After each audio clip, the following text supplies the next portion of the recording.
A trademark is essentially any tool that an enterprise can use to distinguish its goods and services from those of its competitors and the general public at large. The Trademarks Act has an extremely wide definition for what constitutes a mark, so much so to the extent that these days we're registering three-dimensional trademarks, even musical chimes and so, all of which serves to in some way, in advertisements, in as far as it can be applied to goods and services or, used in the rendering of services, it serves that distinguishing purpose. For a person to obtain protection for a trademark, it's generally required that that trademark must be registered. It's registered with the Companies and Intellectual Property Registration Office.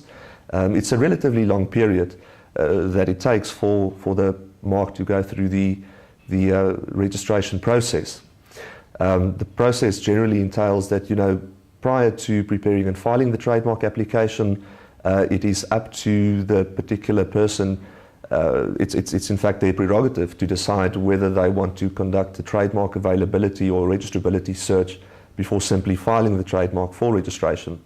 The purpose of that's generally to give you an indication of what your prospects will be to obtain registration of your mark, and obviously to establish whether there might be third-party marks that could potentially conflict with the registration of your mark, which will obviously impact on your use later on if you decide to, at least when you decide to use it.